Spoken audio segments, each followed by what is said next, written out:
coming to you today live from Lower Manhattan. We're just a couple of blocks away from the World Trade Center site, which is still empty. I mean, every time I pass it, I don't come down to this part of Manhattan for a reason, because every time I pass it, it makes me think to myself, who are we that we can't get this done?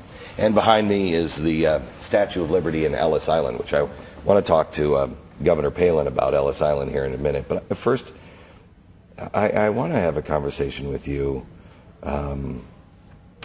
about things that I think about 3% of this nation is afraid of, and the rest of us get it. And that's God. And the role that God plays in our country, the role that God plays in your personal life. So where do you want to start? Yeah, well, that 3% who may be afraid to acknowledge or talk about God will be the 3% that mock what I have to say next, and they happen to be the loud mockers, though. So be prepared for what I say about God, that there is nothing more important in my life than my relationship with God, than my faith. And in this past year, especially, past year and a half, I have been so driven to my knees to pray for His guidance, for His wisdom, for His grace, and for His strength. And I'm never going to tell anybody else how to live. I'm never going to preach to anybody else and tell them, you must do that. But I sure would like to see more Americans give it a try and seek that guidance that our founding fathers sought, and were able to craft documents then that allowed America to become the greatest, strongest, healthiest, most prosperous nation on this earth. You know, announced today on the radio, and I guess I should announce it here too, I'm going to be the keynote speaker at CPAC this year in a few weeks. And what I'm going to talk about there is the conservatives. We just have to not be afraid to say what we are, and we have to define what we believe in God. Because I don't know. I mean, I know some people who are like, I'm going to baptize all the brothers for Jesus. That's great and everything. You go your own way, but that's not the role of government. No. I don't care if, as long as you're not harming society,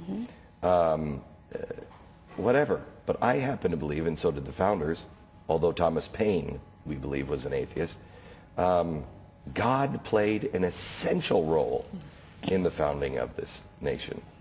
And it seems to me the farther we get away from that notion, the more trouble we get into. Yeah, and it's not just us thinking and hoping that God played a role in, as they sought divine inspiration for those words in our documents that allowed America to be, but it's factual. And we have proof, and we have the documents, and we have the writings of our founding fathers and founding mothers who so believed that this country, being dedicated to God, to doing good for mankind and seeking His wisdom, we would be a blessed country. And so many of us today believe, okay, that hasn't changed, but are we doing our part to keep it going? Let me ask you this, and maybe we can both self-destruct here. Yeah. A lot of the stuff that I do is because I believe that there are going to be eternal ramifications for anybody who sees it. And it goes back to Ezekiel, where there are a lot of watchmen on the tower. And if you see it and you don't warn others, you're in trouble. We have rights, don't come from Congress, they come from God. If we lose those rights, do you believe we'll be held, each individual, if you didn't stand to protect the rights for future generations and protect liberty? Do you believe you'll be held eternally responsible? I do believe that we have that responsibility here, and we do have, I believe that there are eternal ramifications based on what we do here. Does it motivate you? It motivates me. It does. It allows me to know that what I do, it's not about me, and it's not even about my children's future. It is longer lasting than that. How many times, this is how sad this is, because I've sat in your chair and been asked questions similar to this, and I walk out and I say the same thing to my crew.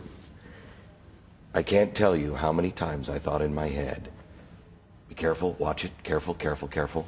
How many times just now did you think that? Because you know there are people just laying in wait to get you to say something. Well, of course, in the back of my mind, I know what's coming. I know what's coming. It's going to hit you too, Glenn, once this show airs, even that the topic was even discussed. So, you know, we just brace ourselves. But so be it. There are a lot of important things going on in this world right now, and I think that if we were to hesitate and hunker down and not say what we believe, we're going to be part of that system that so many Americans are losing faith in. I'm not going to be a part of that. That is where I want to go next with Sarah Palin. Hang on.